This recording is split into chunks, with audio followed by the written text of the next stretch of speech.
Buenos días, bienvenidos a esta segunda jornada del curso que ayer empezó con tanta intensidad y fue tan interesante y tan fecundo en horario de mañana y tarde, con montones de preguntas que probablemente se han ido quedando en nuestras cabezas y en nuestras libretas, pero que aprovechen antes de irse, porque aquí tienen al profesor Pérez Soba, que está encantado de contestar siempre.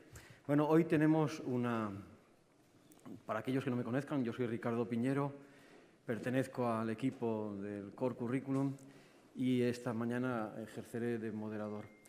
La segunda sesión, como tienen ahí, está dedicada a los tipos de amor, filial, esponsal y de amistad. Y vamos a tener el mismo formato que ayer. Primero habrá una intervención del profesor Pérez Soba y después habrá un espacio razonable para las preguntas. Haremos una pausa para descanso y café y luego tendremos una segunda sesión matinal. Así que cuando quieran, Juan José. Muchas gracias. Muchas gracias por la presentación y vosotros porque perseveráis en el curso después de una primera jornada. Entonces, ciertamente la primera jornada era un poquito el ABC, ¿no? El saber, por lo tanto, el contexto adecuado para hablar de los afectos y después una primera dinámica básica afectiva, con la cual entonces ahora ya sabéis más o menos diferenciar dentro de la unidad, que esto es lo propio de la lógica del amor, ¿no? Maritain escribió en los grados de saber esa frase, ¿no? Distinguir para unir, que es un poquito todavía racionalista. Primero distinguimos conceptos y luego los unimos también conceptualmente. En el amor no es así, sino que diferenciamos en lo unido, ¿no? Entonces el amor es una unión, lo vemos, y permite, por lo tanto, diferenciar las cosas para que ver cómo la verdad del amor, que es analógica, no digital, nos permite, por lo tanto, encontrar una armonía en la diferencia. Y esto tiene como primera expresión lo que vamos a ver esta mañana, los tipos de amor. Es algo que pertenece a la experiencia humana y es elemental, pero, por desgracia, de esto no se habla prácticamente nada. O sea, está el libro clásico de Luis, Los Cuatro Amores, que precisamente todavía, sobre todo en el amor de amistad, es un poquito más débil porque tiene como prototipo de amistad un club inglés, que es un poco extraño para entender la amistad, sobre todo para un latino, que tiene otra idea muy diversa de tenerse que ir a un sitio extraño con reglas extrañas para ser amigo. Y por otra parte hay un amor a la naturaleza que queda poco integrado en el resto y por eso pone cuatro amores. Realmente esa distinción de amores es necesaria para entender cómo el amor construye una vida. Esto es lo que vamos a ver. Precisamente no distinguir los amores ahora mismo, que es una indiferencia amorosa, que es algo que conduce la expresión romántica, ¿no? O sea, si vemos el amor como intensidad, no distinguiremos los amores, porque no vemos la verdad del amor en la comunicación específica del bien que hay. Y solo vemos como hay bienes específicos que comunicamos de modo distinto, permite ver los amores como algo que construye una vida y una vida en plenitud. Y por tanto no hay que saber vivir todos los amores, cada uno en su propio ámbito, dentro de una unidad de vida que veremos esta tarde, que será la vocación al amor. Y esto aclara, por lo tanto, una unificación última de lo que diferenciamos para poder ver de qué modo el amor nos permite a todos una vida plena. O sea, para ver simplemente la distinción de los amores, esos tres amores que vamos a ver, que es el amor paterno-filial, el amor esponsal, el amor de amistad, con los tres prototipos de amores que vamos a afrontar, porque en ellos prácticamente se recoge toda la posibilidad amorosa que existe. La diferencia entre ellos, vamos a entender la razón de su diferencia porque creo que es esencial, pero por otra parte creo que es bueno ver cómo su indiferenciación causa males tremendos. Ya puse el ejemplo, pero que hay en este caso el dramático, es una cosa normal. Una mujer se siente poco querida por su marido y se vuelca en su afecto a sus hijos. Si no sabe distinguir los amores, en el fondo está volcando un cierto amor esponsal en sus hijos que no va a funcionar. No solo no va a funcionar, que va a ser perjudicial para los hijos. Porque al final está pidiendo a los hijos un exceso de apego hacia ella, con un sentido de pertenencia que no les va a hacer bien. Claro que les amará mucho, mucho. No les está amando bien, porque no les está hablando, según la verdad, del amor paterno-filial. En la actualidad, entre adolescentes, especialmente femeninas, un amor de amistad íntimo, precisamente por ser muy íntimo, se puede confundir con un amor esponsal. Eso causa unos problemas internos tremendos. Simplemente por no distinguir adecuadamente los amores y pasar con una experiencia de una intensidad grande a algo que luego se complica enormemente.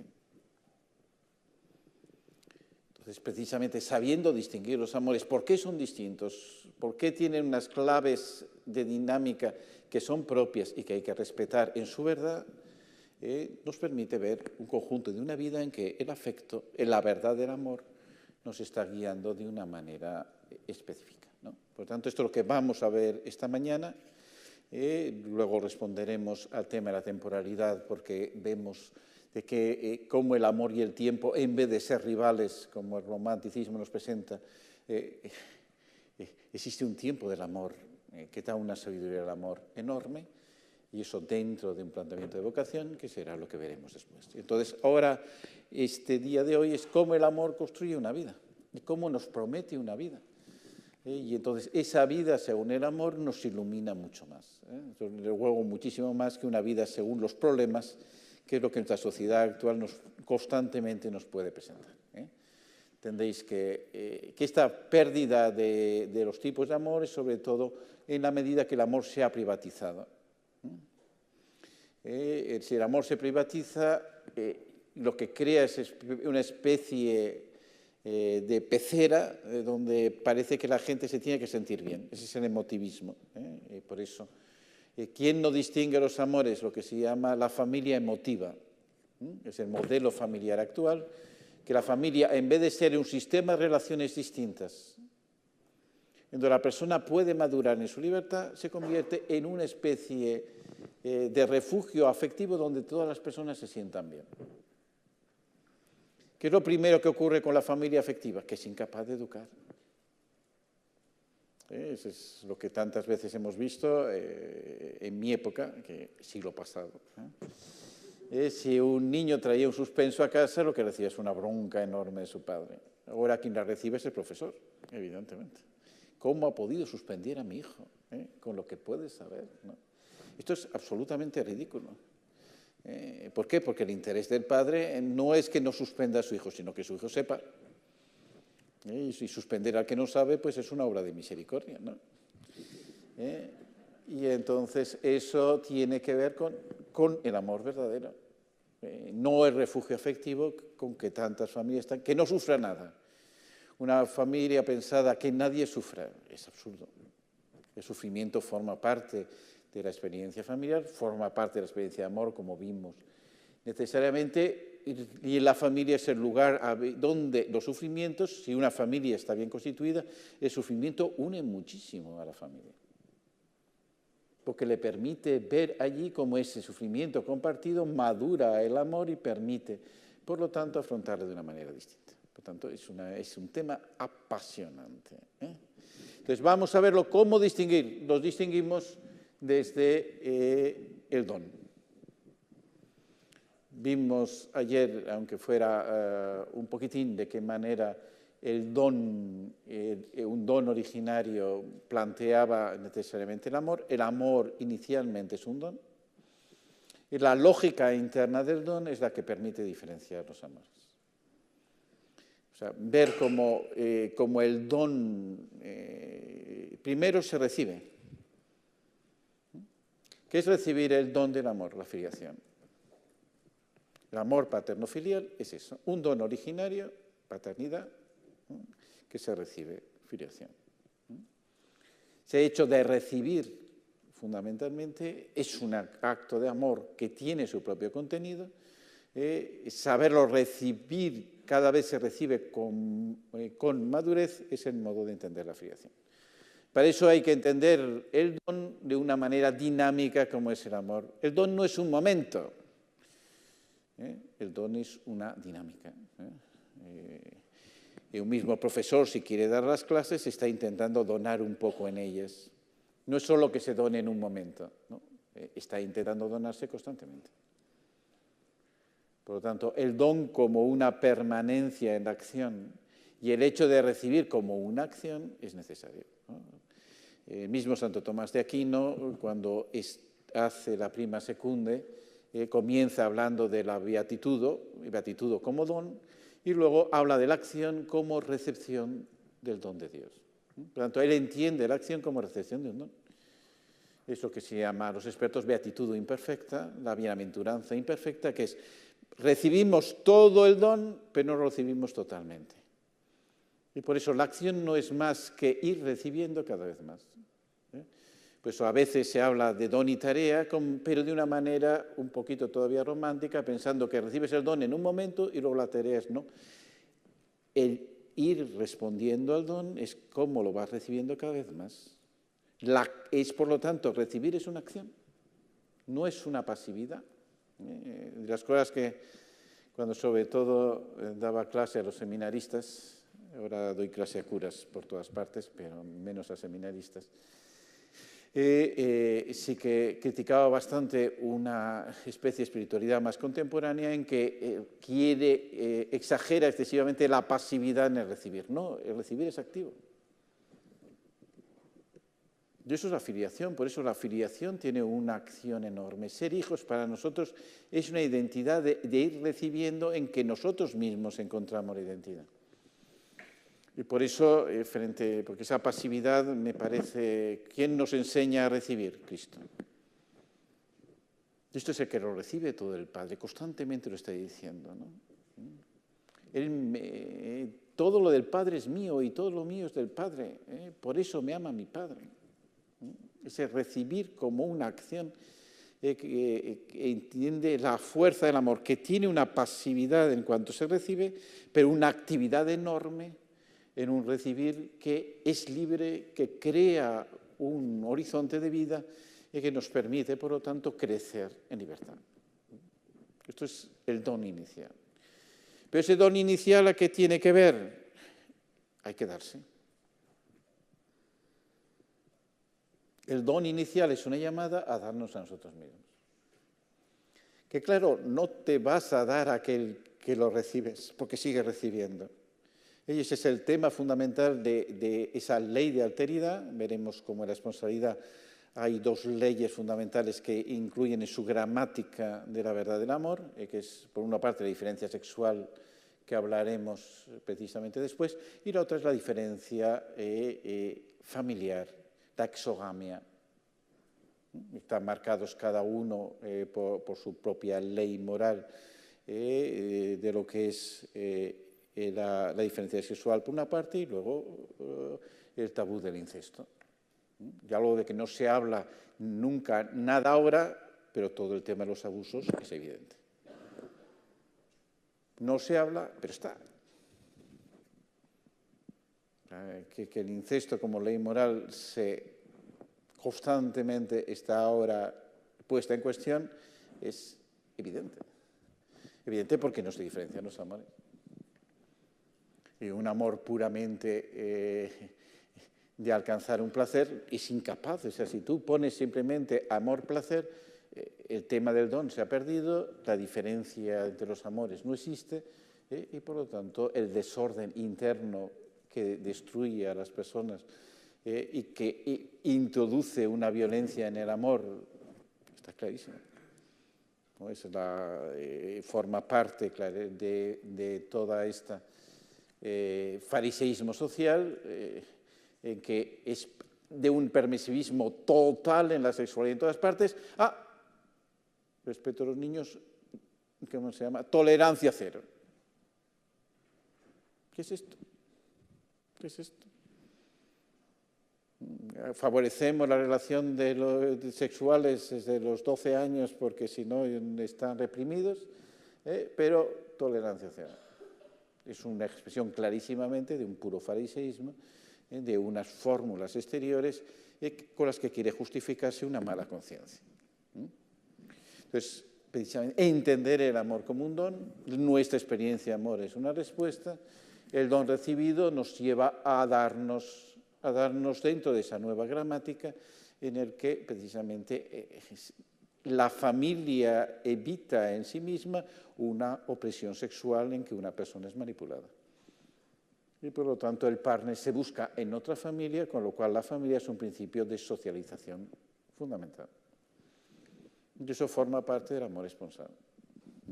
Una ley interna del amor esponsal con su gramática propia. Que es, y ciertamente ese es el amor esponsal, por otra parte está abierto precisamente a un amor diferente que al mismo tiempo se recibe y al mismo tiempo se da, que es la paternidad. La paternidad es un don enorme para los padres, aquí lo sois, la mayoría de vosotros, ciertamente, si uno se prepara de alguna manera al matrimonio, a la paternidad, ¿verdad?, siempre aparece como una sorpresa. Una sorpresa que nos encuentra poco preparados. Y además que luego uno ve que cada paternidad es distinta, porque cada hijo es distinta. Y no, por lo tanto, por eso que la paternidad se renueva y por eso vemos que el amor exclusivo es solo el amor esponsal. La paternidad no es exclusiva, la paternidad es abierta. Y por eso vemos como cada amor tiene su lógica interna, que tenemos que entender su razón. Hay una razón del amor que incluye su verdad, por lo tanto, el amor, el afecto y la razón no son opuestos y permiten entenderlo. O sea, a partir de esa lógica del don, de qué manera nuestra vida, que es un don, se realiza al darse, nos explica precisamente esa filiación, esponsalidad, paternidad, que es la vocación al amor que veremos más esta tarde. ¿De dónde entra la amistad? La amistad, por lo tanto, entra como contexto en el que nos abrimos a los distintos bienes que tenemos que integrar. La amistad lo que va a permitir es precisamente que todos estos amores que son dones tengan una apertura suficiente a todo lo que es una vida plena. Entonces, por eso, el amor de amistad es más indiferenciado, hay amistades de todo tipo. Es muy importante cultivar todo tipo de amistades, pero ese clima de amistad enriquece precisamente todas estas relaciones para que sean abiertas, para que sean plenas, para que tengan una verdad en el bien que sepan custodiar. Esto es lo que vamos a ver. Entonces, a partir de eso, de esa lógica del bien, se puede ver una cierta modo cómo se ven los distintos amores. Y esta es una expresión que tomé de Claudio Giulio Dori, es ahora el obispo que es encargado de la Universidad Católica Sacro Cuore de Milán. Es una persona muy buena, muy buena. Hizo una tesis sobre el amor comparando Eudokimov y Baltasar, precisamente sobre los tipos del amor esponsal en Eudokimov y Baltasar, ¿no? Y entonces distingue esos tres maneras diciendo cómo son relaciones en donde el amor alcanza un horizonte distinto. Ciertamente el amor paterno-filial, el amor no es horizonte porque es principio. Es decir, la relación con la madre. Entonces, es tomar conciencia, es el amor que nos impulsa, dice acompañar por detrás. Hay un amor en el que nos apoyamos, la comparación grande del amor en la parábola de la roca. El amor es una roca, ¿no?, donde podemos apoyarnos para construir la casa. Siempre es una de las parábolas que yo utilizaba tantísimo en la preparación del matrimonio, para decir, es una parábola sapiencial, ¿no? Se pone la comparación del sabio y del necio para ver que tienen fines muy distintos. Y entonces la pregunta es, ¿por qué el necio construye sobre arena? No porque no sepa que la arena no sirve para apoyar, sino porque piensa que no va a tener problemas. es necio, tonto, porque cree que porque se aman mucho no va a haber problemas. Esto es de una necedad humana enorme. Los problemas existen siempre. No, a mí no me van a tocar. Eso forma parte de la mentalidad adolescente, pensar que los problemas son para los demás, no para uno mismo. Realmente el gran problema del matrimonio es que se casan adolescentes y con una mentalidad adolescente y con un sentido de amor romántico. Claro, esto es un desastre. No saben fundar sobre roca. Entonces, ¿verdad? ¿Qué es la roca firme? Lo que no se ve. Cuando uno llega a visitar una casa, mira qué cimientos tan buenos tiene esta casa. No se os presenta nunca, ¿verdad? Sino las mujeres empiezan a mirar las cortinas, que es una de las cosas que yo no comprendo que están importantes en las casas, pero creo que debe tener una importancia decisiva para poder vivir bien, si no se puede vivir sin cortinas, ¿no? Pero desde luego sin cimientos no se puede vivir. Pero el cimiento es lo que no se ve, lo que no muestras, pero que te permite construir, ¿no? Entonces, ese es el amor como cimiento. Te acompaña por detrás, ¿no? No te crea un horizonte, pero te da una seguridad. Eso se ve clarísimamente, también todos los que tenéis ahora mismo estáis en colegios, a una persona de padres separados se ve a las leguas. ¿Por qué? Porque tiene una inquietud interior, tiene una dificultad afectiva de un fundamento, está claro. Hay un problema, tiene una filiación herida. Es algo que tenemos que ver, hay que saber afrontar. Hicimos en el instituto hicimos un congreso muy bonito, hay un libro muy interesante, también se editó en español, que es Aceite sobre las heridas. Dice sobre las víctimas del aborto y el divorcio. Es decir, la Iglesia no solo puede decir que el aborto y el divorcio son malos, sino atender a los heridos, a los que están en el camino como buen samaritano, de los que lo padecen. Y eso no lo hemos hecho bien. ¿Qué es la víctima del divorcio? Los hijos. Y no sabemos atender bien a los hijos separados. Nos da compasión, pero tenemos que atenderles especialmente, afectivamente, de una manera especial. Requieren un acompañamiento afectivo para poder sanar una herida que tienen. Y eso la Iglesia no lo hace. No sé por qué. ¿Por qué? Porque supone un empeño grande. Pero hay que hacerlo, hay que hacerlo. ¿Quién es la víctima del aborto? La que ha abortado. Entonces sí que existen ya más medios. El proyecto Raquel, gracias a Dios, ahora en España está casi presente en muchas diócesis, de un acompañamiento real a las personas porque son víctimas. Porque son víctimas, decía, ¿no? Santa Teresa de Calcuta diciendo, dice, el gran drama es que han abortado pero no han dejado de ser madres. Ese es el tema. No han dejado de ser madres. Y por eso hay una fractura interna radical de una maternidad que es real y se ha roto. Y tiene que ver mucho con estos amores. Y con el tema del don, evidentemente, entendiendo un don rechazado. Las circunstancias son dramáticas, se entiende todo, si todo se entiende. ¿Cómo no se va a entender? Pero se entiende la herida enorme que existe, ¿cómo no la vas a entender? En ese libro realmente es un libro muy bonito para ver realmente lo que significa esa atención y todo lo que hay detrás, ¿no? Me acompaña por detrás. ¿Qué significa, por lo tanto, después la apertura? Significa convivir. O sea, la amistad, en gran medida, lo que significa es de qué manera estoy compartiendo los bienes con otras personas que nos unen lo mismo. Pero aquí hay una diferencia clara, que es del todo necesaria para entender bien el amor esponsal, que es la diferencia de convivir y vivir para. El matrimonio no es una convivencia. El matrimonio es una entrega de libertad. Y eso es vivir para el otro. no vivir con el otro.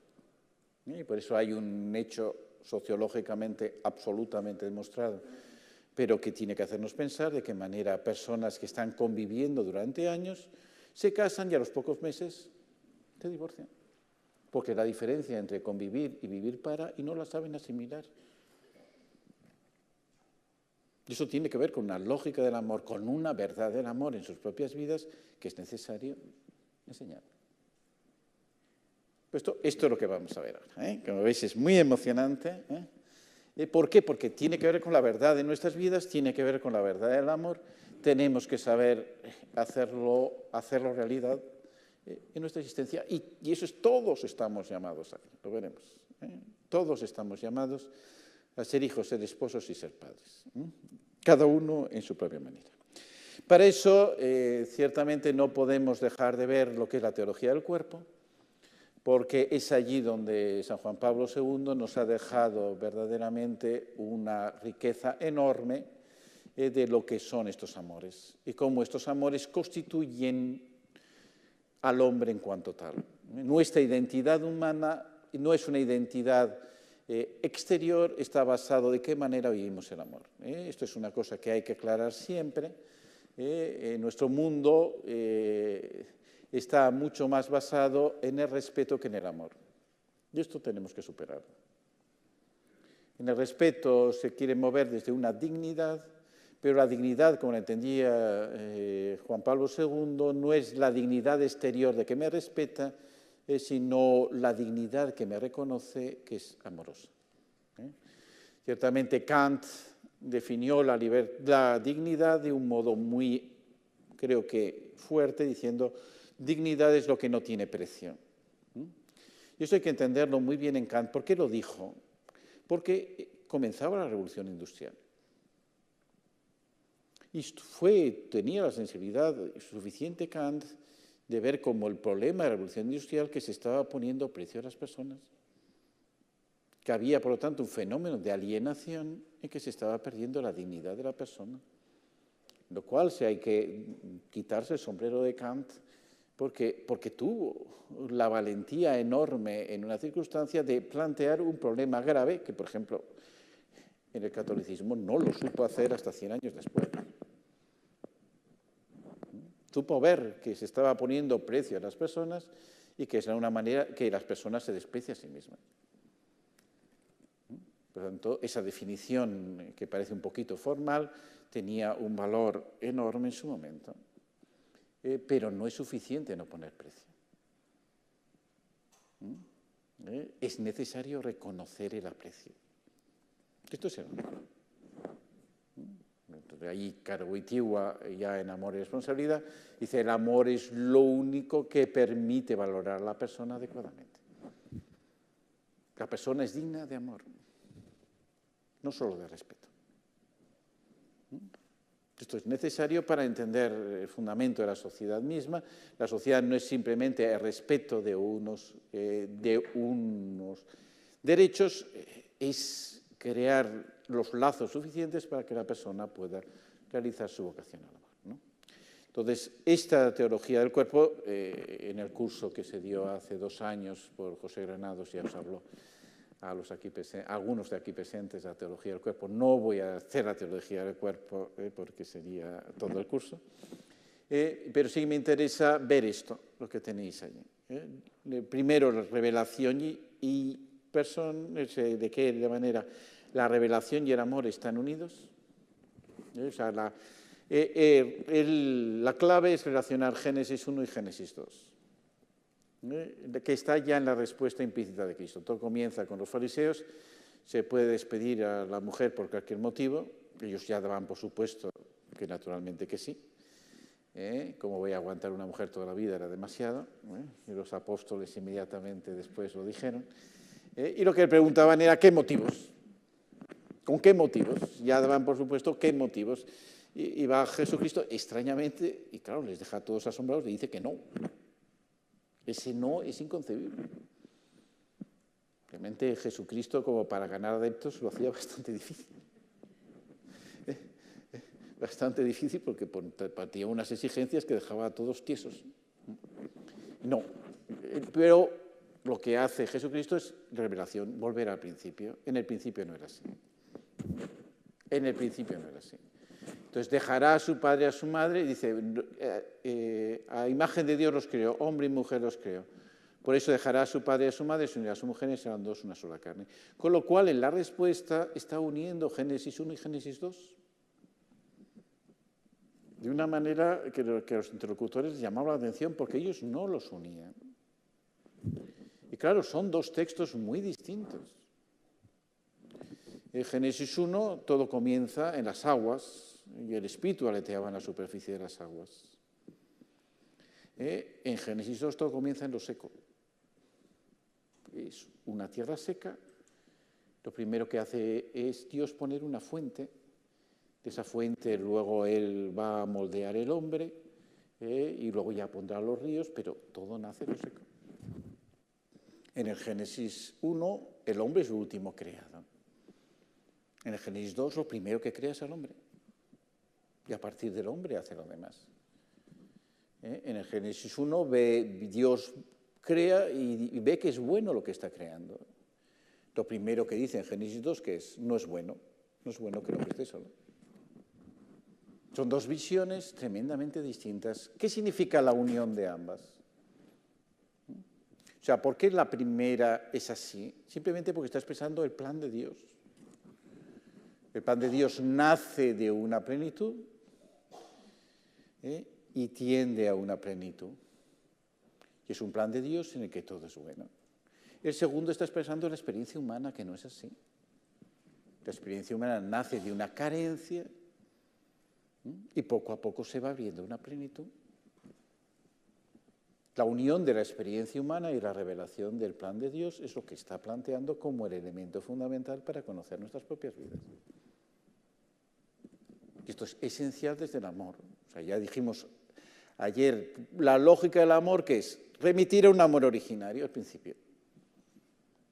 De tal manera que nuestras acciones no surjan de una carencia eros, sino de una plenitud, el don de Dios. Y solo así podemos comprender.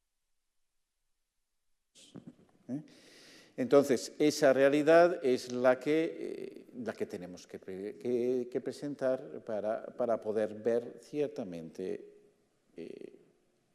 el amor, la diferencia de los amores. Hay un plan de Dios sobre nosotros, en los cuales se nos va a revelar nuestra propia identidad, y eso tiene que ser el fundamento de nuestra experiencia. Nuestra experiencia va a poder ordenar nuestra vida a partir de esa lógica de un plan de Dios sobre nosotros. Entonces, a partir de ahí, Él pone unas distintas experiencias, que no las voy a glosar porque si no ya me pierdo en lo que quiero mostrar, pero que son experiencias, por una parte, constitutivas del hombre, que es el tema de la soledad y la comunión. El hombre se encuentra solo. ¿Qué significa solo? Se encuentra como diferente a todo lo creado. Encuentra que el mundo entero no le basta al hombre. ¿Qué le basta al hombre ganar el mundo entero si pierde su alma? El mundo entero no nos es suficiente. Y eso presenta una soledad en que necesariamente solo otra persona puede ocupar. Y eso es la comunión. De tal manera que el hombre necesariamente tiene que realizar una comunión en su vida para ser él mismo. Persona, comunión, conforma una unidad originaria necesaria. Dentro de un elemento de intimidad, que son lo que se llaman las experiencias morales, la riqueza de la intimidad es lo que ahí se plantea como la desnudez. El hombre tiene una intimidad. El hombre está desnudo ante sí mismo. El hombre está desnudo ante Dios. En el tríptico romano constantemente se recuerda en eso. Omnia nuda sunt ante oculi eius. Todo está desnudo ante sus ojos. En lo cual se refiere lo absurdo de Adán, que se quiere ocultar a Dios. ¿Cómo te vas a ocultar a Dios? Es que estoy desnudo, pero por favor, siempre estamos desnudos ante Dios. ¿Qué es lo que te quieres ocultar ante ti mismo? Tu dificultad es algo que te cuesta. Entonces, esa realidad de asumirnos a nosotros mismos es esa desnudez en la cual en el fondo indica una intimidad corporal que nos es problemática, que nos pide, por lo tanto, una integración necesaria que no está ya dada, que tenemos que alcanzar. Eso es precisamente donde aparece el pudor, ¿no? Es muy hermoso, es un libro que yo recomiendo, no está traducido al español, La justificación del bien de Soloviev. Es muy interesante, es su moral fundamental, la que hace Soloviev. Entonces la basa en dos experiencias, que es el pudor y la reverencia, diciendo de ahí nace la conciencia.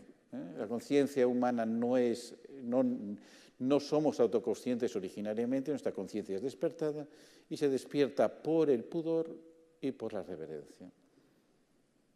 Por lo tanto, es un precedente claro, Soloviev, a la teología del cuerpo de Karol Wojtyła, ¿no? Y por eso Juan Pablo II en Fides et Ratio presenta a Soloviev como uno de los grandes teólogos de todas las épocas. Es ruso, se convirtió al catolicismo al final de la vida, murió en el 1900, ¿no? Entonces, pero realmente esa justificación al bien tiene un valor enorme, ¿no? Entonces, todo eso que tiene como hilo conductor, amar corporalmente. Nuestro amor, por lo tanto, nuestra conciencia es una conciencia corporal. Juan Arana ha escrito un libro sobre la conciencia últimamente hermosísimo, en lo que dice precisamente de qué modo nuestra conciencia no es puramente espiritual. Es una conciencia que nace de una corporidad, que tiene que vincular a experiencias corporales y solo en ella se encuentra su propio sentido. Asumir el sentido de nuestra propia corporidad como una corporidad amorosa es precisamente lo que nos hace ser nosotros mismos. Esto es lo que podemos ver, ¿no? Entonces, ¿qué es lo que a partir de esa visión podemos ver? Primero, un punto que es fundamental y que Deus Caritas ha destacado, dentro de esa visión del don, el darnos nosotros mismos es un elemento que actúa como un cierto paradigma. Y es lo que el amor esponsal lo hace como el amor que tenemos que descubrir en nuestra vida. El amor filial como dado es algo que asumimos de un modo bastante natural. El amor de amistad se nos abre de un modo en el que es difícil rechazar todas las amistades. El amor esponsal es la clave que tenemos que encontrar, ¿verdad? Y lo cual es más problemático. La actualidad es muy problemática porque nuestra sociedad es la primera sociedad que yo sé, al menos culturalmente, que prácticamente no tiene ritos de noviazgo. Por lo cual ahora los noviazgos en las personas son dificilísimos. Porque se encuentran y tienen las expectativas vienen a ser más o menos semejantes, es dificilísimo y sufren una barbaridad. Mientras antes eso estaba ya todo hecho. Ahora mismo, pensando que el noviazgo es una cosa meramente intimista y privada, lo ha hecho complicadísimo. Y no hay quien se entienda. Además de ser cada vez más largos, por lo tanto las personas cada vez más hechas a un modo de vida en el que vivir para otros es más complicado, todo se ha complicado enormemente. Y por eso acompañar a las personas en noviazgo, que es la preparación próxima al matrimonio, se hace más urgente, ¿no? Acaba de salir desde la Conferencia Episcopal, no de la Conferencia Episcopal, desde la Conferencia Episcopal, un proceso de preparación próxima, que es decir, un proceso de ayudar al noviazgo realmente muy interesante. El proyecto como tal está pensado en una posibilidad de 3 años y todo, una cosa impresionante, pero son unos temas muy bien preparados, unas cuestiones de acompañamiento verdaderamente pensadas. Creo que lo preparó Mariceta con todo un grupo de personas que realmente son muy expertas en eso. Realmente es una riqueza muy grande al respecto. Entonces, ¿por qué el amor esponsal? Lo dice esa frase de Deus Caritas, dice, en toda esta multiplicidad de significados destaca como arquetipo por excelencia el amor entre hombre y la mujer, el cual interviene inseparablemente el cuerpo y el alma y en el que le abre al ser humano una promesa de felicidad que parece irresistible, en comparación de la cual palidecen a primera vista todos los demás tipos del amor, ¿no? Es dar la vida. dar la vida para siempre. Eso tiene una riqueza enorme y que necesariamente hay que tomar como arquetipo. ¿Por qué el amor esponsal lo es? Ahí tenemos la diferencia que en Humane Vitae aparece la definición de amor esponsal más clara que existe, y entonces vemos sus características. Lo que hay que ver es por qué esas características. O sea, el hombre las acepta, pero entender la razón, la verdad del amor, entender qué razones hay para que esto sea así, nos hace entender de qué modo hay una verdad ya sembrada en mi corazón que necesariamente tiene que manifestarse de esa manera, ¿no? Entonces dice, plenamente humano, ¿qué significa? Precisamente la unión profunda entre cuerpo y alma. Ciertamente el dualismo de pensar que el hombre es el espíritu o es su conciencia y no integra la corporidad hace que el amor esponsal no se entienda. ¿Quién no entendía el amor esponsal? Nada. El pobre Kant. Lo que Kant dice del amor esponsal es mejor no leerlo, porque para él es una especie de concesión extraña a la animalidad que el hombre necesita, porque si no, no se reproduce, pero no le da ningún otro valor. Es una cosa, y hasta Lacan hizo todo un artículo sobre comparar a Kant ¿cómo se llama este? Con el Marqués de Sade, de lo cual viene el sadismo, ¿no? Diciendo, en el fondo es una especie de violencia que el hombre se tiene que hacer a sí mismo como una pura animalidad. Es claramente Kant que todo está en una visión de una conciencia que se justifica a sí misma, es incapaz de incorporar la corporidad.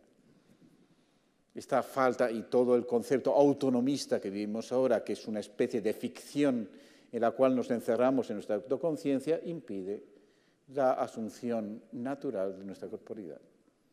Una teología del cuerpo en el cual vemos cómo nuestras experiencias son corporales y las sabemos analizar corporalmente, es esencial para abrir las personas a la esponsalidad como totalidad humana. O sea, ¿por qué hay un todo? ¿Por qué doy todo? Es que se dan todo el hombre y mujer, absolutamente todo, no, solo a Dios. Amarás al Señor tu Dios con todo tu corazón, con toda tu alma, así no se ama la mujer, no. ¿Qué totalidad? En cuerpo y alma. En una totalidad en el que la intimidad humana, ¿qué es lo que van a hacer? ¿Qué es el tema plenamente humano, total, en forma singular que es la totalidad que están, fiel y exclusivo? De la fidelidad hablaremos esta tarde, con la temporalidad, que resultará muy interesante, pero, ¿qué es la exclusividad? La exclusividad es la nota característica. ¿Por qué una y no varias? Ciertamente están los celos detrás como afecto que nos hace saber que claramente cada uno quisiéramos ser amados de una manera exclusiva. Esto es un deseo que tiene que ver con la personalidad. Yo soy único. Y que cada mujer es única es mucho más, evidentemente, ¿no? Que en una fiesta se encuentren dos mujeres vestidas lo mismo es el mayor insulto que puedan encontrar.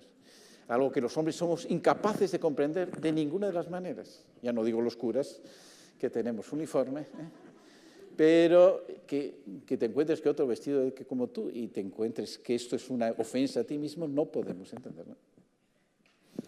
Pero eso tiene que ver de qué manera una persona se siente única y necesita sentirse única y solo así se siente reconocida. Eso tiene que ver con la exclusividad. Pero ¿por qué es esa exclusividad? ¿Cuál es la razón? Porque parece sino un poquito egoísta. Y esto es muy importante para quitar todo elemento egoísta del amor conyugal. No lo es. Tiene que ver con la corporidad. Es una expresión de la corporidad. Ahora yo estoy comunicándoos un bien, algo que yo he estudiado, algo que yo he procurado analizar, quiero que sea vuestro. Pero, ¿qué significa esta comunicación? Hay una cosa maravillosa que yo, por comunicároslo a vosotros, yo no lo pierdo. Esta es la comunicación espiritual. Los bienes espirituales se comunican y no se pierden. Es así. El espíritu tiene esta capacidad de multiplicarse. Y esto crea una unidad entre nosotros muy grande. Yo sé que lo que comunico y lo que recibís tiene una misma función y por lo tanto me siento especialmente unido a vosotros por eso. Pero ese agua que yo bebo no la podéis beber vosotros.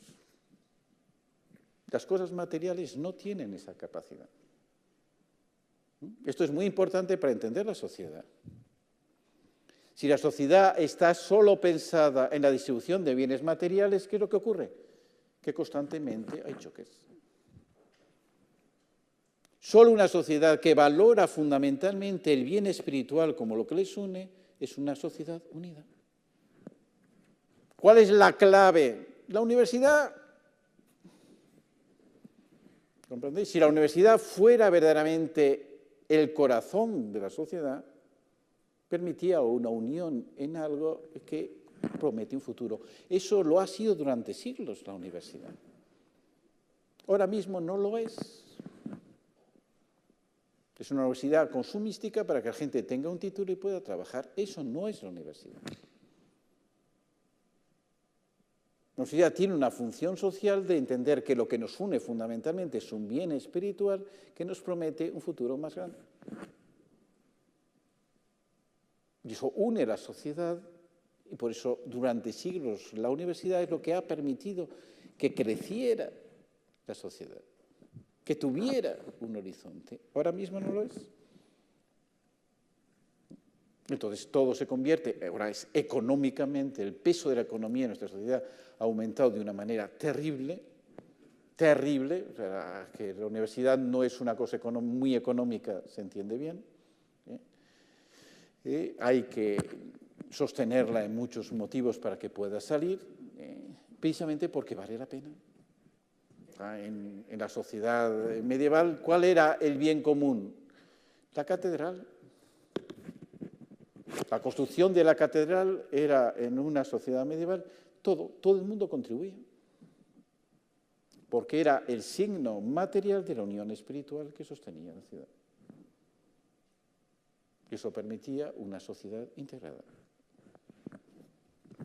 Eso es la realidad. El bien material no se puede compartir. Eso es lo que pasa con nuestro cuerpo. En nuestro cuerpo hay una manera de amor corporal que no se puede compartir, que tiene una exclusividad y que por lo tanto eso es necesario para que el hombre ame totalmente. Y eso es el amor esponsal. El amor esponsal, por lo tanto, es una manera de vivir nuestro cuerpo con una intimidad en el que somos únicos, insustituibles y que tiene, por tanto, un valor personal específico. Claro, verlo esto desde el puro placer es destruirlo totalmente. Ya San Agustín en los de bono conyugal y lo decía, es decir, no trates a tu mujer como si fuera una prostituta, pero porque puedes hacerlo.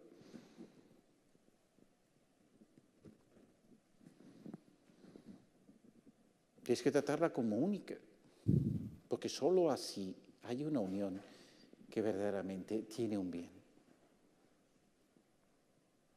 Y solo la virtud de la castidad es la que lo permite reconocer adecuadamente. La virtud de la castidad es la que ve la integración suficientemente de los afectos para que esa unicidad en la entrega del cuerpo se viva como una plenitud, como una belleza singular. Tenemos una tesis, hice una tesis doctoral muy bonita, que la hizo Anna Goccia sobre el fascino del amor, ¿no? La fascinación del amor para entender de verdad ello. Ella es hija y nieta de sacerdote, porque es de rito oriental, y entonces, pero sobre todo su abuelo, el padre de su madre, que era sacerdote, tiene una historia muy particular porque ellos, es decir, en el rito oriental, tienen un tiempo en el seminario para buscar una mujer y casarse antes, hay que casarse antes de ser sacerdote. Normalmente es fácil casarse porque ser mujer de un sacerdote tiene una cierta dignidad social.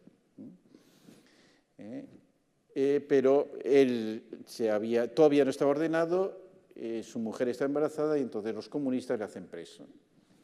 Por lo tanto, estuvo 17 años en la cárcel. Y su hija no le pudo ver hasta los 17 años. Con lo cual pasó además unas circunstancias y torturas verdaderamente terribles, ¿no? pero solo a los 7 años es cuando murió Stalin y le dejaron ver un momento. Y supo reconocer a su padre, que figurad cómo estaba. Pero, es decir, a nivel familiar, ¿qué significaba eso? Su padre era ausente, pero estaba tremendamente presente. Porque había una presencia, entender por qué estaba ausente, era una razón de vivir que permitía a esa familia de verdad sostenerse. Una familia martirial que entiende cómo la fe hace la familia, ¿no? Entonces, esto es el tema, ¿no? Entonces vamos a pasar al amor filial porque ya no, hay que intentar aterrizar. ¿Qué significa? El amor filial lo que va a estar. Para poder ver la unicidad tenemos que partir del amor originario, que es ser hijos. Para poder ser buenos esposos hay que ser buenos hijos. Es algo que es absolutamente necesario en la preparación del matrimonio como preparación remota al matrimonio. ¿Dónde aprendemos lo que es un matrimonio? De nuestros padres. ¿Cuál es la imagen? ¿No? Por tanto, es absurdo, ¿no? de pensar un matrimonio ideal y lo vemos en una vitrina. No, lo hemos vivido realmente en nuestras familias. El problema es que haya una vida familiar en que los hijos quieran ser como sus padres y no fuera de sus padres. Esto ha sido la ruptura enorme de los años 70, que en la Iglesia Católica se aceptó y, por lo tanto, extrañamente, en toda nuestra pastoral juvenil todavía y la pastoral familiar son dos pastorales que no tienen nada que ver una con otra, lo cual es absurdo. Absurdo. Entonces, ¿qué significa ese amor originario? Significa fundamentalmente la experiencia de una incondicionalidad. O sea, es imposible entender la indisolubilidad si no entendemos un amor incondicional anterior en el que nos basamos. La indisolubilidad no es un elemento externo al amor, es ante todo ver como la incondicionalidad, que es una referencia de un para siempre, tiene sentidos distintos según los tipos de vínculos. ¿Cómo el cuerpo es filial? San Máximo el Confesor hacía una referencia diciendo la importancia del ombligo. El ombligo. Hay toda una espiritualidad que consiste en mirarse el ombligo, ¿no? Pero el ombligo es en el centro del cuerpo humano. Hay una referencia al origen, que el cuerpo no nos lo hemos dado nosotros, que se nos ha dado. Entender ese signo de un cuerpo recibido es fundamental para entender nuestro mismo cuerpo como un cuerpo filial. Por tanto, la recepción de la corporeidad, el haber sido cuidados en nuestro cuerpo inicialmente, marca todo este amor filial de un modo especial, ¿no? Entonces, es el Lumen Fidei donde encontramos precisamente esa referencia a un amor originario. Cuando salió Lumen Fidei y hablaba de amor originario, yo que me quedé encantado, porque no había hablado de amor originario muchísimas veces antes. Qué bien, ¿no? Qué bien, ¿eh? La luz de la fe permite valorar la fe nace del encuentro con el amor originario de Dios, el que se manifiesta el sentido y la bondad de nuestra vida. Esto es el amor filial. Nos encontramos que hemos nacido de un amor, que el amor va a marcar nuestra vida, que va a dar sentido a nuestra vida por ser hijos. Y la vida es iluminada en la medida que entra en el dinamismo desplegado por este amor, en cuanto se hace camino y ejercicio de la plenitud. Esto es el amor, esta es la filiación. Es una definición preciosa, que cambia las relaciones, como se ve en la siguiente cita, ¿no?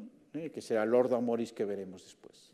Entonces, lo que indica allí en Lumen Fidei es como el amor pide fe, y la experiencia de fe en un primer amor es filial, y ahora tiene que ver esta opción. La luz de la fe permite valorar la riqueza de relaciones humanas, su capacidad de mantenerse, de ser fiables, de enriquecer la vida común. La fe no aparta del mundo, ni es ajena a los afanes concretos de los hombres de nuestro tiempo. Sin un amor fiable, nada podría mantener verdaderamente unidos a los hombres. Es el amor primero que permite valorar las relaciones como algo que nos promete una plenitud, no como un peligro. Recordad que cómo intentaba mostrar que era la sociedad Hobbes, una sociedad de lobos, en la que había que defenderse por el derecho.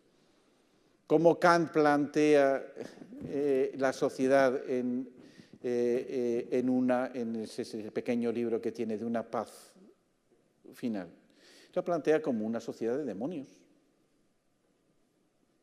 Este es el pesimismo antropológico que está debajo de nuestra sociedad y que, por tanto, impide la fe en un amor como fundamentos de relaciones. Y eso el cristianismo tiene un elemento fundamental que proponer. Entonces, ¿qué es? Precisamente pone la importancia de la casa como el lugar de libertad, que Ratzinger lo proponía, dice, ¿dónde somos libres? En nuestra casa. En nuestra casa.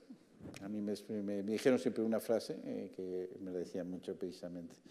Enrique de la Lama dice, en mi casa plancho un huevo y si quiero frío una camisa, ¿comprendes? Nadie me tiene que decir lo que tengo que hacer en mi casa. Si no, hago lo que me da la gana, ¿comprendes? Y encima lo hago bien. Por lo cual es una cosa estupenda, estupenda. El lugar de la libertad es estar en casa. Eso los griegos lo decían, eleucería significa en griego estar en casa. ¿Quién no estaba en casa? Recordad el Evangelio. El sirviente no siempre permanece, el hijo permanece. Pone el estar en casa como elemento fundamental de libertad. La casa es la libertad, no salir de ella como el hijo pródigo. ¿Quién vivía como esclavo en la casa? El hijo mayor. No me has dado ni un cabrito. Dice, ¿cómo que un cabrito si todo lo mío es tuyo, tío? Que no te enteras. Un cabrito te ha dado todo. No sabes que eres hijo. Podemos vivir como siervos en una casa, ciertamente, no es la tarea del amor, ¿no? Entonces, este es el modo. Entonces, ¿qué es el gran don que se nos da en este momento? El lenguaje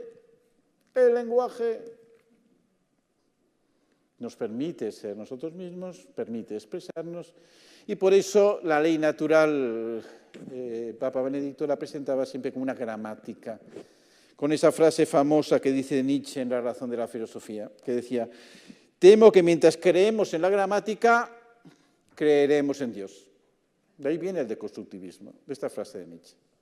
Hay que romper la gramática porque la gramática, extrañamente, es algo que hemos recibido, que nos da un orden inicial que nos precede y eso nos habla de Dios.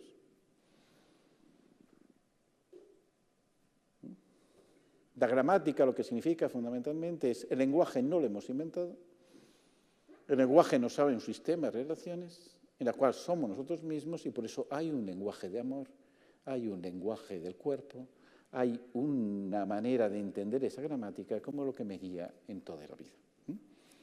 Entonces, ¿qué es? Eso se nos abre al encuentro personal, que es la llamada al encuentro con el otro. La alteridad, por lo tanto, ahí se entiende de qué manera la diferencia va a ser esencial. ¿Y por qué la diferencia sexual? Lo que indica fundamentalmente es que lo que yo soy no es toda la humanidad. Hombre y mujer, los creo, significa fundamentalmente ni el hombre ni la mujer son toda la humanidad. La relación entre ambos en una diferencia marca un mundo nuevo. Entendéis que todo el Génesis primero es marcar diferencias. Día, noche. Aguas de arriba, aguas de abajo. Parece Barrio Sésamo, ¿no? Seco, mojado. Luego los astros que diferencian precisamente los tiempos. Luego árboles según las especies. Animales según las especies. ¿Cuál es la diferencia humana? Hombre-mujer. Una diferencia personal. Que está marcada con la bendición de Dios, que marca una fecundidad. Yo no me hago fecundo a mí mismo. La fecundidad de Dios, que crea todas las cosas, tiene la bendición de la fecundidad que solo la relación hombre-mujer asegura. Ahí hay una plenitud humana singular. ¿Quién defiende, por ejemplo, la diferencia que dice Luce Irigaray, esta famosa psiquiatra belga, ¿no? Diciendo, cada siglo, dice ella, solo tiene una cosa que ver, porque es mucho, si no. Y dice, nuestro siglo tiene que ver la diferencia sexual. Este es el tema que nuestro siglo tiene que aclarar. ¿Qué significa personalmente la diferencia sexual? Es una diferencia que una remite a la otra. Es como Kant ya lo decía, la mano dice, tú en el infinito puedes ver una mano, tiene que ser derecha o izquierda. Porque una marca a la otra.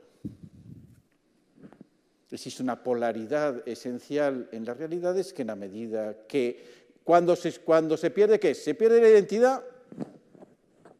El tema es la identidad. Esto es la diferencia sexual. Entonces, allí es donde se va a dar en eso la referencia precisamente de exclusividad, que es el vivir para, que es en el Cantar de los Cantares. Recordad el Cantar de los Cantares, porque creo que es muy ilustrativo.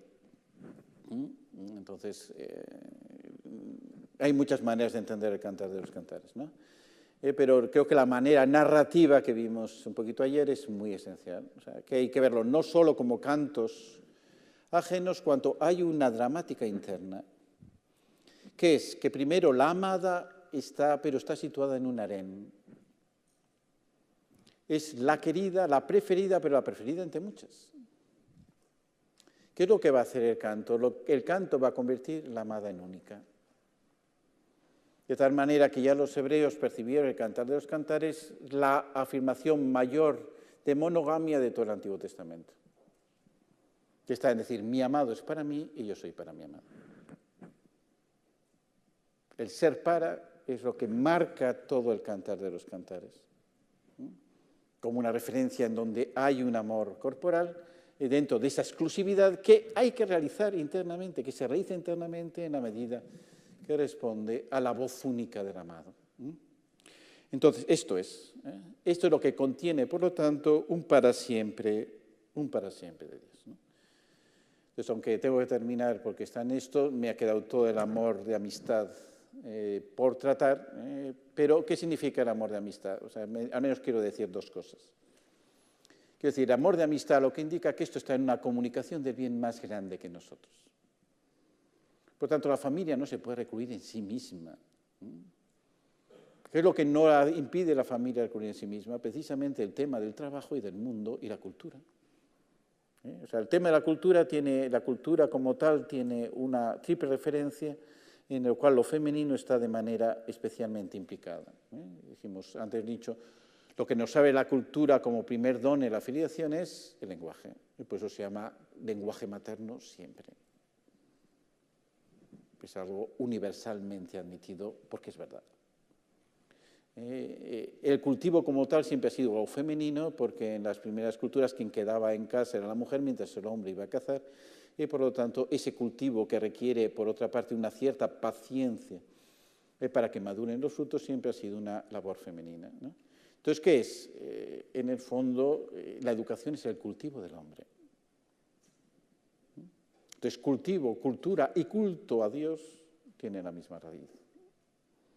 Y representa, por lo tanto, todo un panorama de bienes que se comparten donde solo así hay una plenitud. Es ahí donde la amistad, es decir, el compartir con otros unos bienes que crean una comunidad, porque eso es lo que en Caritas in Veritate, con Aedos y con tantos profesores, por lo tanto, aquí también estaba Guitián, que colaboró de una manera muy buena. Hicimos un pequeño comentario a Caritas in Veritate de unas 1500 páginas. Se lo ofrecimos luego a Benedicto XVI, que quedó encantado. Pero Caritas in Veritate, esa encíclica, creo que es única porque precisamente siguiendo la lógica del don, dice, por favor, ¿qué es la sociedad? La sociedad nace de un don, no de un pacto. Porque todos los que reciben el mismo don están unidos en el don que reciben. Lo que vemos que nos une a los demás no es saber si los demás piensan como yo, que es una cosa muy complicada, sino que realmente compartimos un don recibido, que una cosa es el lenguaje. Hay un don que hemos recibido todos, un mismo lenguaje, y que nos permite precisamente comunicarnos y hasta entendernos. Y eso crea, por lo tanto, toda comunidad nace de un don recibido. Y eso es la amistad natural que permite hacerlo. Recibir un don como amistad natural es que la amistad es precisamente el vehículo mejor para entender la analogía trinitaria. Esto ya lo digo como última frase, que es incomprensible, pero cual podemos pasar a la ronda de preguntas, pero lo tenéis allí algunas referencias y si no me preguntáis una pregunta capciosa para yo poder responder. Muchas gracias. A ver, a trabajar.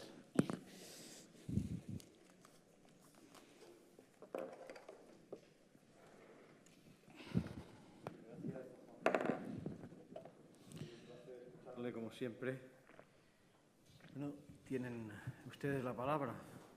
¿Alguien en la sala quiere empezar el coloquio? Don Juan.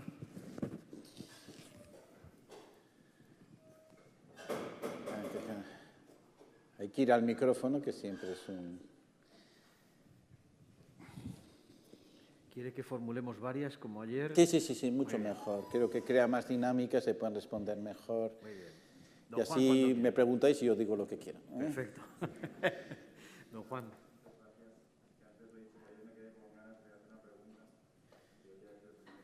A ver, tienes que acercarte más porque se oye como poco.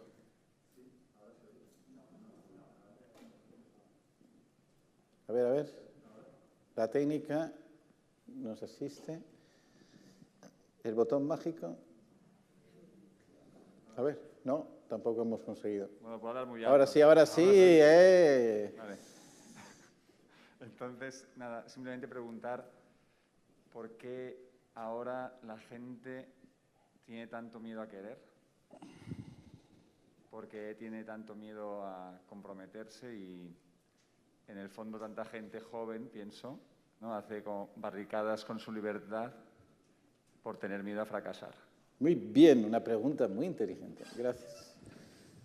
Tenemos otra muy interesante también que plantea Eulalia Martín, que dice: la familia afectiva, ¿no le parece que los padres tenemos tanto lío fuera de casa con el planteamiento del trabajo actual, que lo que buscamos ambos padres es que nuestra casa sea nuestro descanso y no un lugar de más líos, problemas, preocupaciones? Sí, eso pasa. Habla también de la salida masiva de la mujer al mundo laboral, importante, necesaria y buena, que se ha hecho dejando el hogar sin cubrir, dice, y ha traído como consecuencia grandes lagunas afectivas en padres, hijos. ¿Cómo lo ve usted? Estupendo, mira qué preguntas. A ver, tercera pregunta. Sí, tercera, otra más. Una muy peculiar. En las personas célibes, ¿cómo se vive la unión corporal y la entrega del cuerpo? Perfectamente. Muy bien, esto sí, me da un gusto enorme. Entonces voy a empezar esta vez hasta por la primera porque me parece muy bien. O sea, ya antes he dicho fundamentalmente por qué yo que llevo hablando de los afectos prácticamente 30 años, siempre he encontrado, sobre todo en determinados ambientes, como una dificultad para admitirlo. No estás hablando de una cosa excesivamente peligroso, la gente se va a complicar la vida enormemente, lo importante es que la gente quiera de verdad una cosa, hay que hablar solo de la voluntad, ¿comprendéis? La voluntad es afectiva, o sea, que es afectiva, no puede vivir sin afectos, nace la voluntad de los afectos. Eso lo veremos en la fidelidad de una manera más clara. Claro que hay una voluntad, pero es una voluntad que no puede moverse sin afectos. Entonces, ¿qué es? Es el miedo. Es el miedo. Antes hablé un poquito del miedo, es una sociedad, la nuestra, que está basada en el miedo. Y entonces, por una razón muy fundamental, porque yo creo que toda la educación actual está basada en concepto de autonomía, y el concepto de autonomía se basa en el miedo al otro. Esto es un error educativo básico. El miedo al otro y el miedo a nuestros afectos, de tal manera que los afectos se toman de una manera exclusivamente intimista y privada, que me da mayor temor. Precisamente la educación es correr el riesgo de la libertad para superar el miedo y ser capaz de vincularse. Y esto no es la autonomía. Entonces, creo que, desde luego, en el catolicismo se admitió un concepto de educación basada en la autonomía de una manera absolutamente irracional, con un fracaso enorme. Es De tal manera que nuestro sistema educativo tiene que cambiar, porque lo importante no es que el adolescente sea autónomo, sino que sea maduro. La educación tiende a la madurez, no a la autonomía. Entonces tenemos ahora adolescentes autónomos terriblemente temerosos, nada maduros. Este es el fruto de nuestra educación. Entonces es una máquina, como he dicho, de producción de motivistas que tienen un miedo enorme al mundo. Tienen claro que la medida que la autonomía que impide ver de los afectos, el vínculo, porque es lo que contrario a la autonomía. La autonomía es no tener vínculos, romper vínculos, desvincularse, porque es el modelo de Kant. Hay una filiación primera, pero que tienes que superar después. Una vez que ya eres adulto, se acabó la filiación. Ya por fin, con lo que dice que es la ilustración, ¿verdad? Esa frase terrorífica kantiana, por fin la humanidad ha alcanzado su mayoría de edad y ya no tiene que decir lo que tiene que pensar, y ya puede pensar libremente, autónomamente. ¿Cómo vas a pensar fuera de una tradición? ¿No? O sea, ¿cuál es ese intento absurdo de presentar un pensamiento sin tradición? La enciclopedia. Intentar un pensamiento puramente objetivo que recoja, más allá de todas las tradiciones, se encuentre un pensamiento puro. Que es lo que hicieron también en el siglo XVIII con los museos, ¿no? ¿Qué es un museo? Sacar las cosas de su contexto y presentarlas como un objeto puro de contemplación, ¿no? Si se va al Museo del Prado, o sea, el 80% de la pintura religiosa del Museo del Prado es la pintura incautada de los conventos madrileños que desaparecieron. Eso lo incautó el Estado y al final ha aparecido en el Museo del Prado. Casi todas las pinturas del Greco que hay en el Museo del Prado es el retablo que existía en la antigua iglesia de Santa María, que es donde está ahora el Senado. El antiguo sesión de sesiones de Senado era una iglesia. La iglesia de Santa María, para el cual pintó el Greco el retablo de esas figuras que son muy... Claro, estaba en un contexto iconográfico. Las mismas pinturas estaban pensadas para verlas en determinado lugar de vista que las daba una dimensión distinta. Ahora no lo vemos así. No lo vemos como fueron pensadas, precisamente por querer verlas demasiado objetivamente. Esto es el pensamiento un poco ilustrado. Nos quita una tradición para situarnos en un sistema autónomo sin relaciones, en donde cada uno, por lo tanto, tiene que soportar esa autonomía con el peso y el peligro de los vínculos. Esto está mucho más, ¿por qué? Porque amar es sufrir, y el temor a sufrir es terrorífico. Precisamente solo la experiencia de un amor incondicional permite esto. Entonces, la asunción consciente del amor condicional filial es lo que permite precisamente afrontar estos, superando el temor. Ya recordáis cómo Erich Fromm habló del miedo a la libertad, como un análisis, creo que ese análisis es muy preciso, precisamente porque era un efecto de una autonomía que en el fondo quiere una libertad meramente negativa, como dice Isaiah Berlin, de tal modo que sea uno incapaz de afrontar el hecho de elegir de verdad. Y toda elección ahora es dificilísima. La elección fundamental es una elección de amor. ¿A qué persona voy a amar? Esto es lo que es ahora supremamente difícil. Pero como decía el primer día, ¿cómo vamos a elegir si no somos elegidos? Si yo no veo la elección primera de Dios, ¿cómo voy a ser capaz de elegir de verdad? Por tanto, me parece de verdad que este es el punto. Y esto es espiritualidad, O sea, que esto es el tema de la espiritualidad.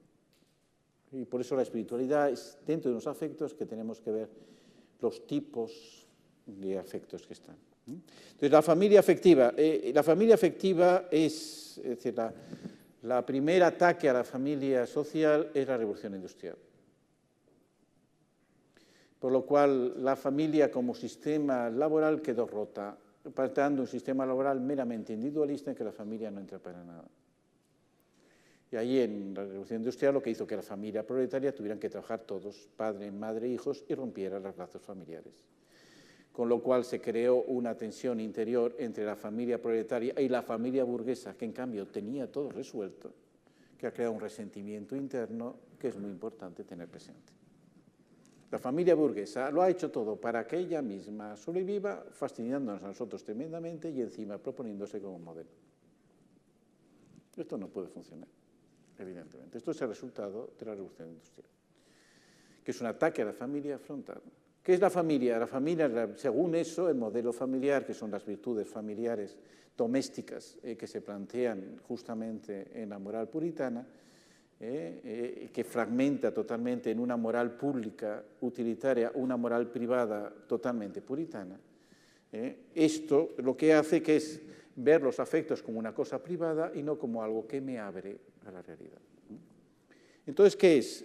Fundamentalmente es ver que es la situación, es ver los tiempos y el tiempo de descanso. O sea, dentro de las catequesis, yo soy el único que ha comentado las catequesis del Papa Francisco a la familia. Lo que pasa es que solo se han editado en italiano, que son las que con él quería preparar el Sínodo 2015, lo que pasa es que continúa hasta diciembre de 2015.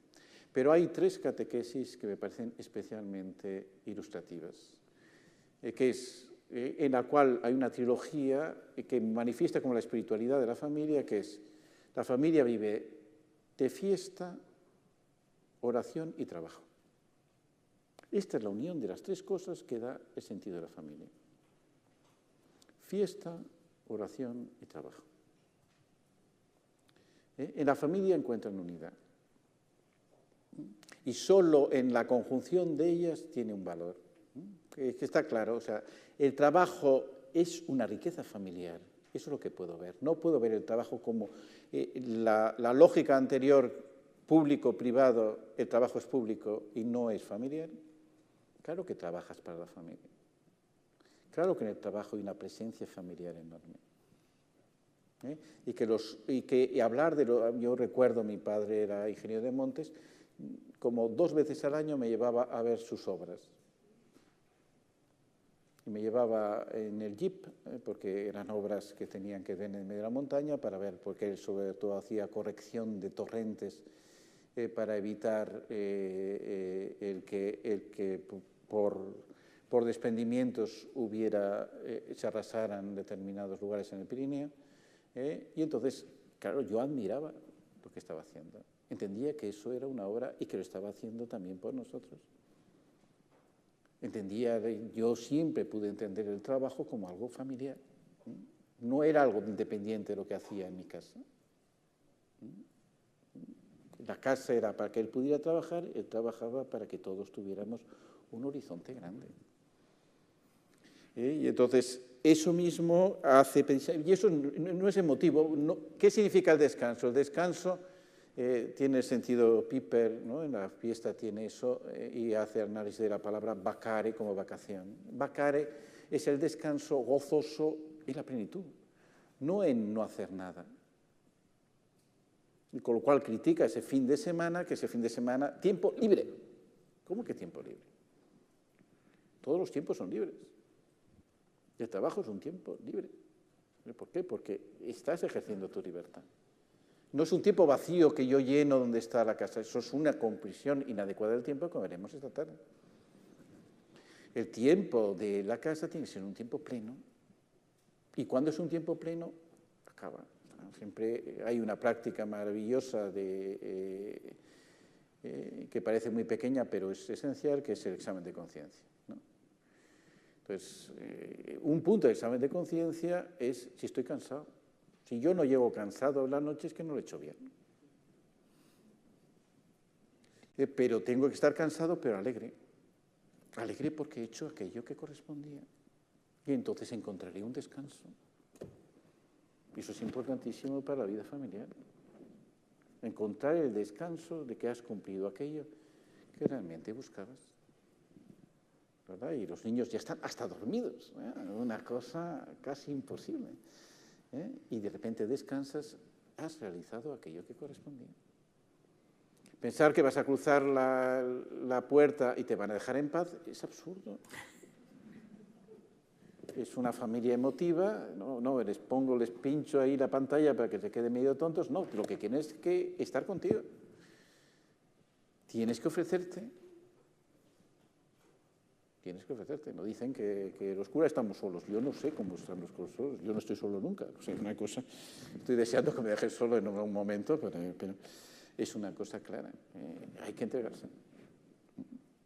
Y eso es el sentido del hogar. El hogar es precisamente el lugar de la libertad, donde yo soy yo mismo, donde realmente no tengo que mostrar otra cara sino la que realmente soy. Y por lo tanto, no he hablado de una de las cosas porque ya se me ha visto cómo el amor esponsal puede ser conyugal o virginal. ¿Qué es? Es la entrega de la intimidad con exclusividad. Y para eso hay una intimidad plena en donde la entrega es verdadera. La conyugalidad con el acto propio de los cónyuges, por lo tanto es un acto conyugal. ¿Qué significa un acto conyugal? Que tiene sus significados. Por lo tanto, ¿un acto no procreativo es conyugal? No. No. Has quitado un significado del acto conyugal, no es un acto conyugal, aunque lo realicen con los cónyuges. Y eso es la conyugalidad. ¿Qué es el celibato? Precisamente entender una nueva intimidad en que solo la gracia la va a expresar, en el cual la entrega verdadera a Dios es corporal. ¿Quién ha vivido esto? Jesucristo. En un momento pasaba eso. Jesucristo es hijo, es esposo y es padre. ¿Por qué es padre?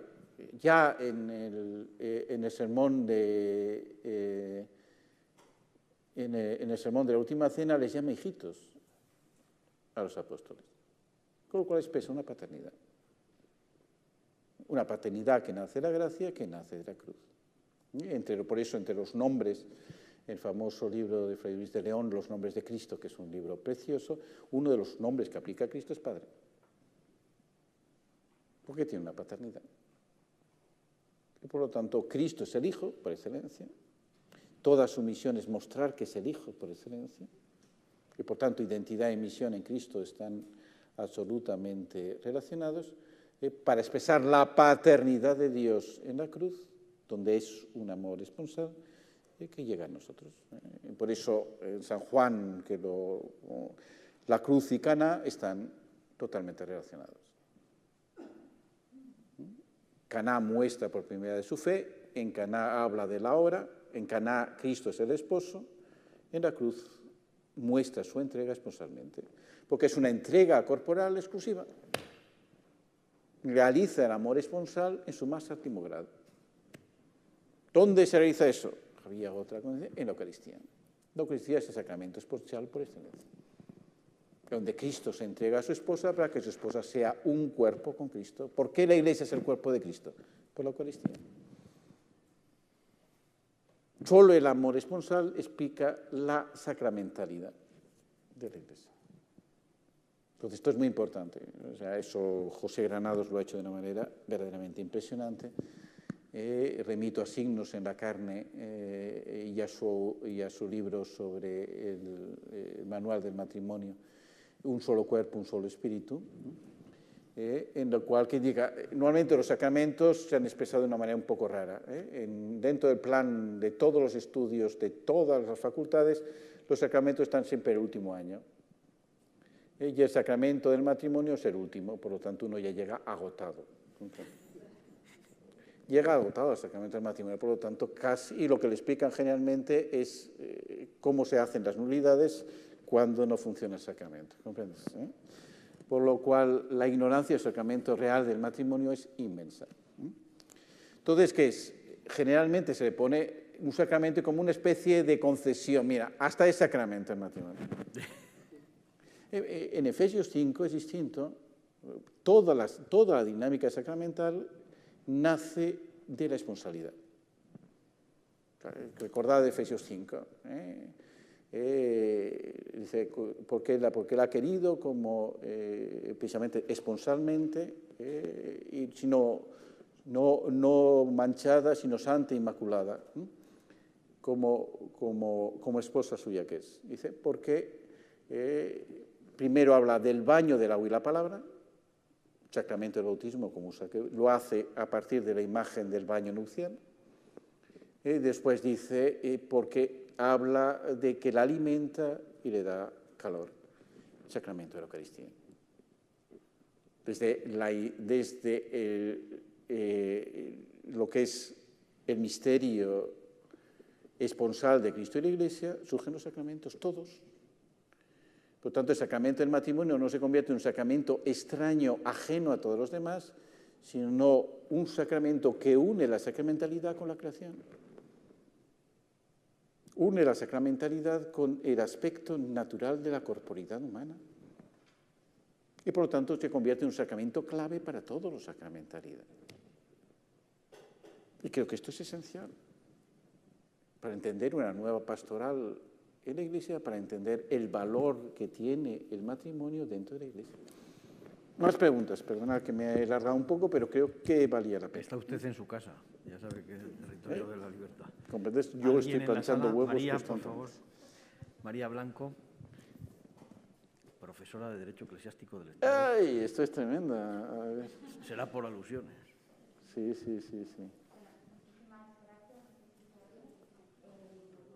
Ahora. Muchísimas gracias.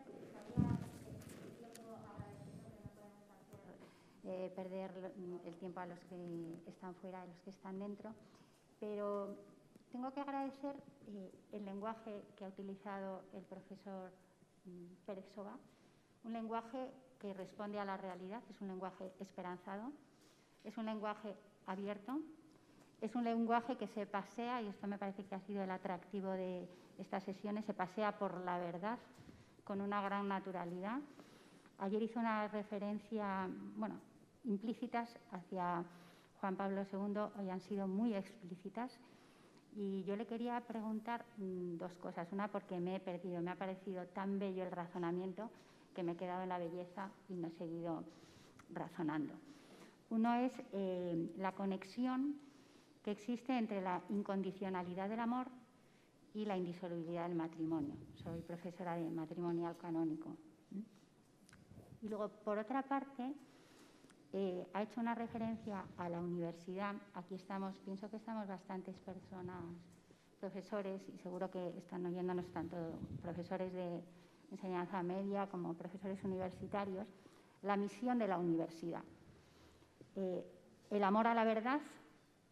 Si nosotros estamos aquí y hablábamos ayer de aprender a amar, el amor a la verdad por parte de quienes impartimos la docencia, vamos a decir así en términos más. Y luego yo apelo también a mis maestros. Usted ayer ha hecho referencia y ha invocado como maestros del alma y del cuerpo a San Juan Pablo II. El fundador de esta universidad también, cuando planteó esta universidad, hablaba de ese amor a la verdad y de servicio. Servicio. ¿En qué medida el amor es servicio? O el amor sirve y hace fácil lo que a otros les resulta difícil. Y quiero conectar esto, si es tan amable como conoce también el pensamiento de Juan Pablo II, con mulieris dignitatem. Entonces, pongo puntos suspensivos porque usted sabrá leerlos. Estupendo. Muchas gracias. Vamos a poner más preguntas, aunque con esta ya podemos tener una clase posterior. Lo que usted quiera. No, pone una pregunta Vamos más. a poner alguna más. Bueno, Sí. voy a intentar unir varias que tienen la misma temática en una sola. Esto es que Bueno, con esta gente se puede llegar al fin del mundo. Emi le saluda desde Bélgica y plantea sobre la dificultad de amar, pero centra la cuestión en la amistad. Hay varias preguntas sobre la amistad verdadera. Muy bien, me alegro tanto. ¿Cómo fomentar la amistad sin miedo, sin confundirla con otras cosas? Y hay otra de Carmen que dice, ¿cómo explicarle a una persona que fracasa continuamente en establecer relaciones afectivas, tanto de amistad como amorosas, que puede ser querida y aceptada? Perfecto.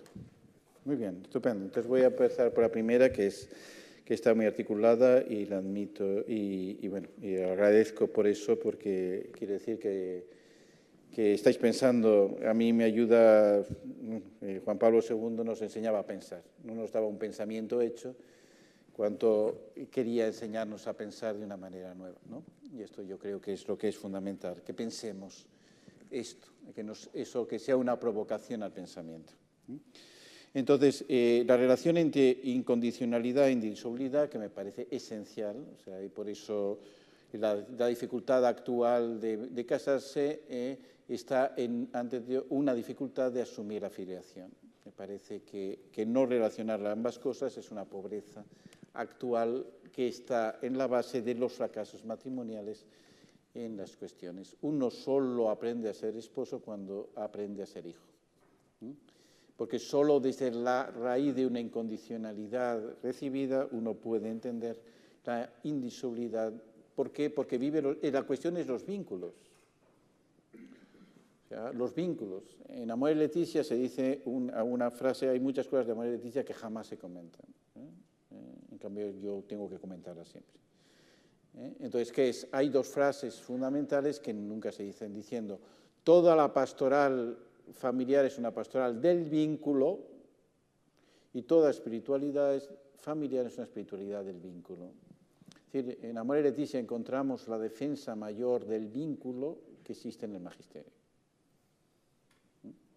Entenderlo, por lo tanto, el vínculo no como una realidad legal cuanto una realidad antropológica me parece fundamental, que ya es afectiva. O sea, entonces explicado y he remitido esa tesis de José Kim, el affectus maritalis. El vínculo es un vínculo afectivo. Pero vínculo afectivo no significa que lo puedo deshacer. Hay unos afectos que permanecen para siempre, como la filiación. La filiación, yo voy a ser hijo toda la vida. Ya puedo renegar, ya puedo hacer de hijo pródigo, ya puedo yo ponerme de cabeza, sigo siendo hijo. Y mi padre va a ser siempre mi padre. Esa realidad de los vínculos es también la realidad esponsal. Ya puedo yo renegar, ya puedo yo separarme, sigo siendo el marido de mi mujer. ¿Por qué? Porque representa de qué manera el vínculo da identidad. Este es el tema, identidad. La identidad primera, ¿quién soy yo? La pregunta ¿quién soy yo? Que como decía Gabriel Marcel, es una pregunta que nosotros no podemos respondernos a nosotros mismos, la autoconciencia no es originaria. La primera respuesta de quién soy yo, soy hijo de. Y es una respuesta identitaria. Soy hijo de quien soy, no puedo, es que quiero ser hijo de otra persona. Me he empeñado en ser hijo de otra persona. Pues pobrecito, tiene un problema importante. No te preocupes, te voy a prestar un amigo en el que le puedes contar estas cosas, te dará unos consejos muy buenos. Eso es clarísimo. Lo mismo pasa, ciertamente. ¿Qué es? La diferencia es de un don recibido que ya lo ha recibido, de un don dado con toda esa libertad que carga, en la medida que ese vínculo pertenece a una libertad, plantea otros problemas que no tiene la filiación. Y por eso se habla más de indisolubilidad que de condicionalidad, porque es condicionada. Pero creo que ese es el punto fundamental para entender el vínculo matrimonial, no como una cosa ya establecida, es un contrato que establece un vínculo. Muy bien, eso es una constatación, pero hay que entender la realidad humana que hay detrás, ¿no? Y eso es necesariamente pensarlo. Y luego el tema de la universidad, creo que es un tema gravísimo en nuestra sociedad. La universidad no es el alma de nuestra sociedad. Y eso es porque la universidad misma ha entrado dentro de unas cápsulas que la sociedad le da, que no le interesa nada que la universidad sea alma. Pues interesa controlar la universidad como sea. Y entonces, ¿qué es? Pues libertad. Atreverse a pensar, atreverse a que los temas fundamentales no sean políticamente correctos, sino realmente a mostrar realmente una grandeza humana que está. ¿Qué es? La palabra universidad, lo universal. No puede ser una universidad que se centre solo en hacer especialistas en una cosita concreta, sino que consigue que todos los estudios tengan una conexión entre ellos en una visión universal. Ese es el alma de la universidad. La universidad nace precisamente por una experiencia profunda que es medieval como tal, que quizás San Alberto Magno la supo definir. San Alberto Magno vivió ese motivo primero. La Universidad de París tuvo un momento terrible que fue una huelga en el siglo XIII que duró más de un año y que se debió a que habían entrado como catedráticos 3 religiosos. Había entrado San Alberto Magno, había entrado San Buenaventura y Alejandro de Ales, que era secular, se hizo religioso. Con lo cual los catedráticos seculares montaron diciendo, estos religiosos son pobres, porque nos quitan las cátedras, que se dediquen a predicar, no a enseñar, que nos dejen el dinerito de las cátedras a nosotros. Con lo cual se montó una huelga que solo el Papa tuvo que resolver y que al final dijo que tenían perfectamente derecho a enseñar, que solo faltaría. Entonces San Alberto Magno, para resolver esa primera huelga universitaria verdaderamente terrible, dijo, indulcedine caritates quaerere veritatem. En la dulzura de la caridad, buscar la verdad. Eso es el alma universitaria. Hay una relación profunda que nos une a todos de buscar una verdad que es única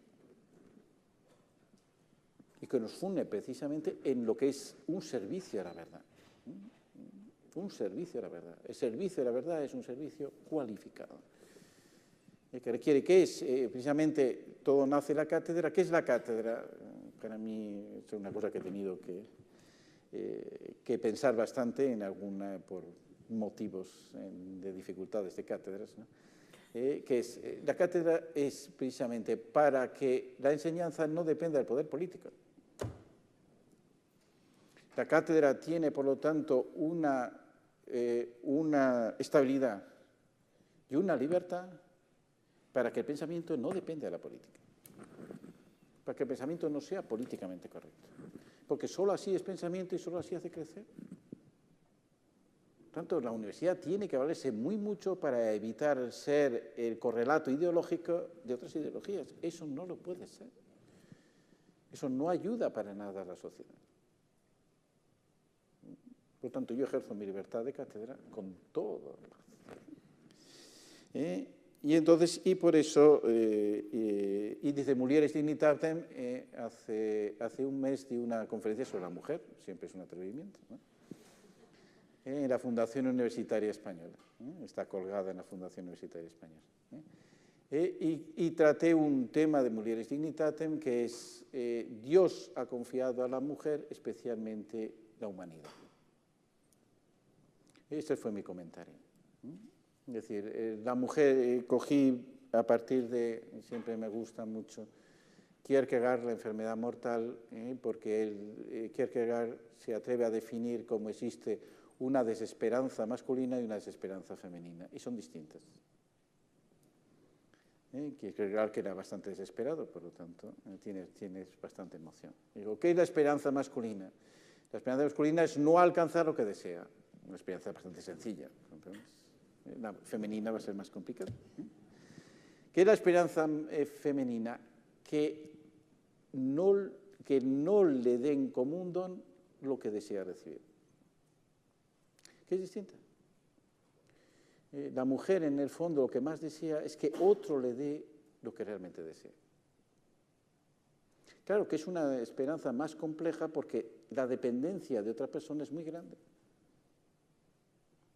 Pero por otra parte es verdadero.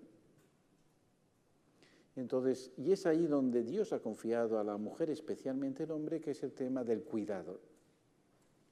La sociedad nace porque nos sentimos cuidados, no nace de un pacto.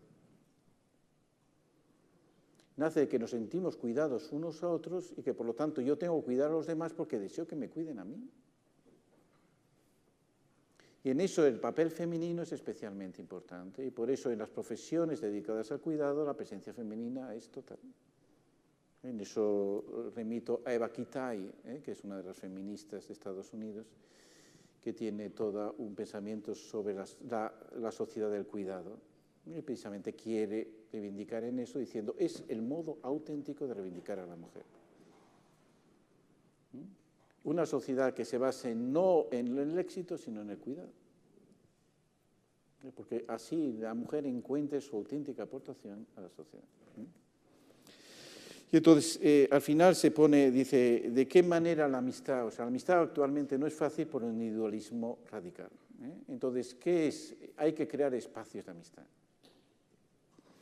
Espacios de amistad en donde, ¿cuál es el temor, el último? Fundamentalmente, en la amistad hay un primer elemento que es la acogida, que ahora es lo más complicado, y que te acojan como tú eres. Entonces, esto tiene generalmente, y lo hemos experimentado todos, donde se produce tiene un éxito enorme. Donde la persona no se siente juzgada, no se siente directamente cuadriculada, lo que se siente es acogida como es. A partir de eso, no es la acogida, no lo es todo, pero la acogida es esencial para perder el miedo precisamente a la amistad como un lugar donde realmente la persona puede ser sí misma. Una de las cosas que me llama enormemente la atención, y con esto ya termino porque el estómago también requiere sus cuidados, ¿no? Es como en toda la tradición de enseñanza, generalmente los modos de enseñanza remiten a lugares. La academia platónica, la academia es un lugar. El liceo aristotélico, el liceo es un lugar. Como la enseñanza, la estoa es un lugar. O sea, se referían a lugares especiales donde uno era acogido, donde uno podía expresarse en libertad.